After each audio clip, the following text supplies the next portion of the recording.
Gente, a quinta turma do Superior Tribunal de Justiça decidiu por 3 votos a 2 na última semana que não houve crime de estupro de vulnerável de um homem que manteve relacionamento com uma menina de 12 anos e que resultou numa gravidez. O Código Penal estabelece que qualquer relação sexual com menores de 14 anos é classificada como crime independente do consentimento da vítima ou de seu passado sexual. O próprio STJ tem entendimento consolidado nesse sentido, mas tem aceitado excepcionalidades e descartado o crime quando entende que a medida não beneficiaria a sociedade. Tema que deu o que falar, principalmente nas redes sociais, muita gente debatendo esse assunto e a gente fala sobre ele com ela, nossa colunista, professora advogada, doutora Luciana Nepomuceno, com a gente aqui na segunda edição do Central 98. Lu, bom dia. Bom dia, Carol. Bom dia, João. Bom dia para nossa audiência. Triste falar sobre esse assunto, sobre essa decisão aqui na segunda-feira no Central, mas vamos lá. Primeiro, nós temos que entender que o estupro ele é tratado de forma diferenciada, principalmente no tocante às sanções, se ele é praticado contra maior de idade e contra menores de 18 anos. E aí, entre os menores, nós temos uma outra distinção. Se é de 18 a 14, quando são menores de 14 anos, que aí enquadra no conceito chamado estupro de vulnerável. Porque a pena do estupro, falo aqui o estupro quando é cometido maior contra maiores de 18 anos, ela vai de 6 a 10 anos de reclusão. Se o crime é praticado contra menor de 18 e maior de 14, a pena já aumenta. Ela já passa a ser de 8 a 14 anos de reclusão. E se o crime já é cometido contra menores de 14, aí entra no conceito de estupro de vulneráveis, a pena já passa a ser mínima de 8 e máxima de 15 anos. E nós temos que lembrar que esse delito, o estupro, ele está previsto no Código Penal, que é de 1940. Então, nós estamos falando de uma legislação altamente já defasada, já não condizente com a nossa atual sociedade. Tanto que a introdução desse tipo penal específico, que é o estupro de vulnerável, ela só foi ocorrer agora em 2009. E só em 2018 que nós tivemos a previsão de que a Carol falou aqui pra gente, se ele é praticado contra menores de 14 anos, o crime ele vai ocorrer independentemente do consentimento da vítima e também do passado dela. Ou seja, se a vítima ela já tinha outras relações sexuais ou não, isso não importa para a caracterização do ilícito penal. Isso foi só em 2018. Então, vejam, o Código de 1940, em 2018, falou assim, olha, a vítima pode ter concordado que isso é irrelevante. Porém, nesse caso que o STJ enfrentou, nós estamos falando de uma menina de 12 anos de idade. Aí eu falo que Carol tem uma bebezinha, na verdade ela é criancinha. O João tem filho, João? Tem uma menina de 2 anos. Uma menina de 2 anos. Então de 5 anos. Eu gosto de colocar, a gente sempre se colocar no lugar. As suas filhas, daqui a pouco com 12 anos, que devia estar brincando, estudando, se relaciona com um homem de 20 anos. Isso onde? Araguari, aqui perto, 109 mil habitantes. Nós estamos falando lá do super sertão, interiorzão, até porque esse conceito de ser super interior, ou seja, sem informação, nós estamos vivendo a era de Robinson Crusoe na ilha, isolados. Aí, então, em Araguari, foi em Minas Gerais que aconteceu, esse moço de 20 anos se relaciona com essa criança de 12 anos, e a lei, vamos repetir, é clara, estupro, que não precisa ser só conjunção carnal, mas também qualquer ato libidinoso, ou seja, beijo na boca, aquela beijo roubado, aquela mãozinha boba, de 12 anos, eles têm uma relação, essa criança engravida, ou seja, dúplice agressão. Primeiro a relação sexual, depois a gravidez dessa menininha de 12 anos. Ele é condenado lá na primeira instância, vem o recurso aqui para o Tribunal de Justiça, ele é absolvido, o Ministério Público recorre para o STJ e o STJ mantém a absolvição. Qual que foi a tese que foi acatada, tanto aqui pelo Tribunal de Justiça de Minas, quanto pelo STJ? O chamado erro de proibição.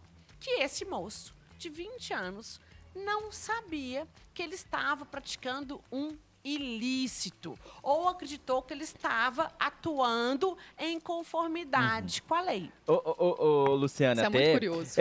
Aí, Carol, eu tô vendo aqui até o voto do relator, eu acho até bom a gente trazer os argumentos, porque pra gente entender um pouco. O relator, ele falou assim que tem que prevalecer neste caso o que estabelece o Estatuto da Primeira Infância sobre o bem-estar da criança gerada, que deve ter prioridade. Ele lembrou que o homem chegou a ficar em união estável com a menina. E aí ele coloca o seguinte na decisão: estou fazendo uma ponderação de valores. E essa ponderação de valores é uma ponderação que eu fiz aplicando a prioridade absoluta feita pelo legislador ordinário, que é a primeira infância. Já nasceu a criança, houve união estável. A realidade da vida mostra que houve uma união por antecipação, lamentavelmente, de uma menor de 14 anos com um rapaz de 20 anos, trabalhador rural vindo do interior de Minas Gerais. E aí o voto dele foi seguido pelos outros ministros. Foi. Aí vamos só pontuar. Foi seguido por 3 ministros, por outros 2, né, na verdade. Exato. Esse placar foi 3-2. E aqui eu quero chamar a atenção da nossa audiência.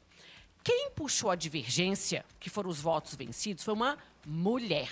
A ministra oriunda da classe da advocacia, Daniela Teixeira. Daí, faço um parênteses aqui, mostrar a importância de termos mais mulheres compondo os nossos tribunais. Não porque se uma mulher seja mais preparada do que um homem. Não estou falando isso aqui em termos técnicos, de conhecimento, mas sim de uma sensibilidade, um outro olhar, em que os mesmos fatos são submetidos a homens e a uma mulher.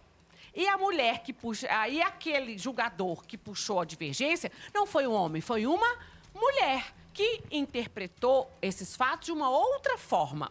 O ministro falou, olha, é uma pena muito exacerbada, nós estamos falando de uma pena de mínimo de 8 anos de prisão, de cadeia, para um cara que não agrediu a sociedade. Mas aí a ministra, estou falando aqui palavras da ministra, não são palavras minhas, a ministra Daniela pondera. Não é crível que no atual avançar da nossa sociedade, da evolução, que a gente tem acesso, a maioria da população tem acesso à informação por meio de um smartphone, grupos que uma pessoa, por mais do interior que seja, não tenha conhecimento de que aquela relação sexual, ainda que consentida com a menina de 12 anos, não seja uma relação, uma agressão, não seja um ilícito. E a lei, ela é clara. Você se relaciona com uma menor de 14 anos sexualmente ou praticando ato libidinoso, isso é estupro de vulnerável, ainda que a vítima fala, ok, tudo bem. Então, quer dizer, esse exemplo a ministra Daniela falou no voto dela. O que vai ter de coronéis apaixonados por meninas de 12 anos, basta você pegar uma criança, vocês são pais, e colocar e falar, apaixonei, vamos morar aqui. Eles moraram 3 meses. E ele fala que 3 meses é a união estável, que ele quis, que a família concordou. E vamos trazer um elemento a mais nessa história, para mim, macabra. A menina, esse homem, era amigo do primo da menina, que tirava a menina da escola para ela ter relações com esse homem de 20 anos. E essa menina fugiu da casa desse rapaz, foi buscar ajuda na avó, inclusive tinha medida protetiva. Isso está no voto da ministra Daniela. Medida protetiva. Aí você vai falar que vamos proteger a primeira infância? Essa criança que nasceu, o bebezinho que nasceu, é vítima de todo esse contexto. Então, isso chama a atenção e a jurisprudência do STJ vem caminhando nesse sentido, mais garantista, mais de preservar o bem, olhar o bem jurídico, falar, olha, se não foi o bem jurídico, não foi ofendido. Mas nós temos que verificar que hoje, se a legislação foi alterada em 2018 para falar, olha, independe do passado da vítima, independe do consentimento, o objetivo do Estado, e eu falo do Estado daquele general, de quem faz a lei, do aplicador da lei, de quem faz a lei, dos aplicadores da lei, é proteger as nossas meninas e as nossas adolescentes. Por isso que falou, temos que proteger essas meninas e adolescentes contra as próprias vontades delas. Por isso que veio a lei falando isso. E aí agora vamos relativizar. Por quê? Cada caso é um caso. Claro, nós não podemos generalizar. Cada caso tem a sua peculiaridade. Mas vocês que são pais, principalmente de meninas, seria normal, João, você põe sua menina hoje, a sua menina está mais velha que a da Carol. Sim. Põe mais 10 anos para ela. Você acharia normal sua menina numa festa, alguém chegasse com uma bebida, uma vodka para ela, e ela falasse, pai, eu vou beber vodka. Você acharia normal? As pessoas normalizam. Normalizam, ou seja, vamos dar uma bebida, vamos pegar droga. Sim. Se desse para sua filha, substância entorpecente, acharia normal? Um absurdo. Por que é normalizado, então, um relacionamento, uma conjunção carnal? Um relacionamento sexual com a criança? Ô, Lu, eu vou mais além até do próprio homem que, né, manteve aí a relação. Eu acho que o primo que tirava da escola também é responsável. E a própria rede familiar ali, claro que é aquilo que você falou, né? Às vezes a gente está falando de uma situação de muita vulnerabilidade, cada caso é um caso. Mas se com 12 anos, né, por mais que se alegue a consensualidade, tem alguma coisa errada ali porque não se está protegendo a infância, que é um trabalho dos pais, de guardiões, claro, gente, que são inúmeras realidades que a gente tem. Lu citou aí, os coronéis, que muitas vezes ali não é nem uma questão de concordar, mas de uma dependência financeira, de uma dependência, né, de inúmeros fatores. Mas o que a gente não pode é normalizar esse tipo de situação. Porque eu confesso que eu fiquei chocada quando eu vi a decisão. Eu falei, gente, mas não tem uma lei que diz que abaixo de 14 anos é estupro de vulnerável, independentemente dos fatores envolvidos? O que mudou nesse caso? E aí eu fiquei pensando justamente naquilo que você falou. E o que isso cria de precedente para o futuro? Para pessoas que vão, né, alegar a mesma situação, que vão colocar ali, porque a criança, ela sequer tem autonomia para falar por ela. Se você, dependendo da situação, tem não, filho, você vai falar isso, isso e isso, olha, é melhor você agir dessa forma, se não fizer isso, vai acontecer aquilo. A gente não sabe a realidade da própria criança quando ela até pode ir lá e falar assim, não, eu quis, foi consensual. O que está por trás disso? O que faltou ali naquela educação? O que faltou da família e da sociedade como um todo? Porque acho que todos somos responsáveis. Exatamente, esse é o ponto de reflexão. Temos que analisar a conjuntura dos fatos. E cada caso, como eu disse, é distinto do outro. Mas essa decisão do STJ não foi uma novidade na jurisprudência da Corte.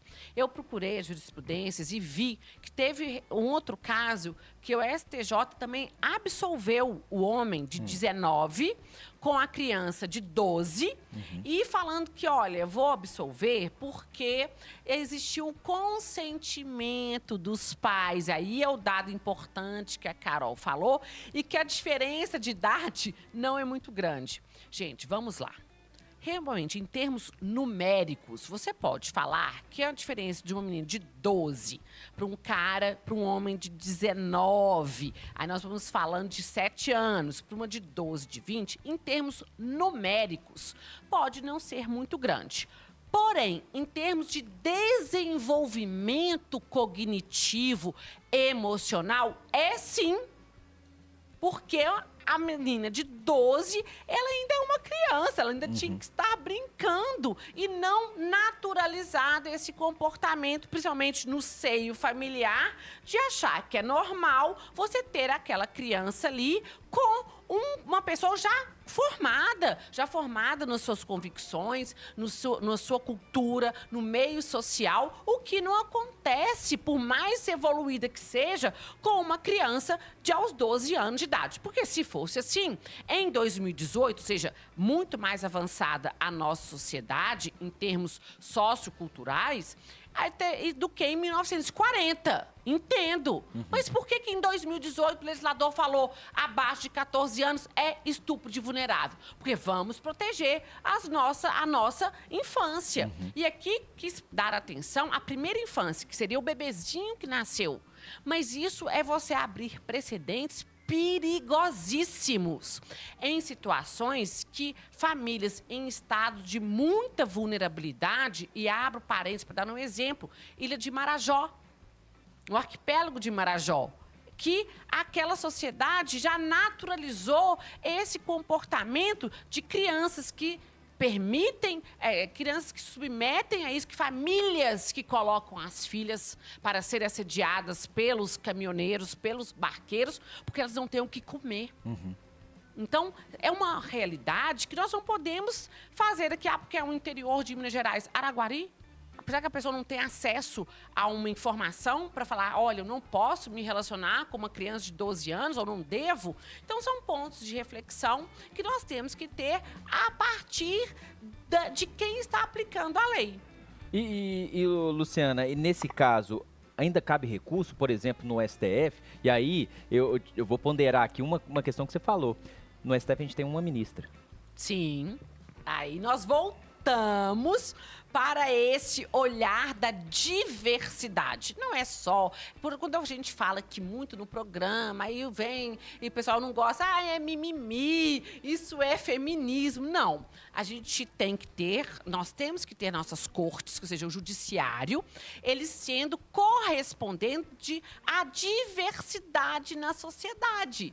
Então, se nós temos a maioria da população feminina, maioria de pessoas pretas, por que essa maioria não está representada nos espaços de poder?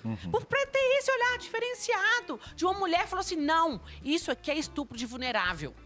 Ao contrário de uma maioria. Quem sabe se aquela turma não tivesse 3 mulheres, não seria um outro resultado? E esse homem estaria lá no STJ condenado? Aí, reflexão aqui na segunda edição do Central 98 com ela, nossa colunista, a doutora Luciana Nepomuceno. Essa é continuar acompanhando o Lu aí até a próxima segunda nas redes sociais, né, Lu? Isso, @Luciana Nepomuceno e até segunda. Até segunda. Obrigada, Lu. Obrigada.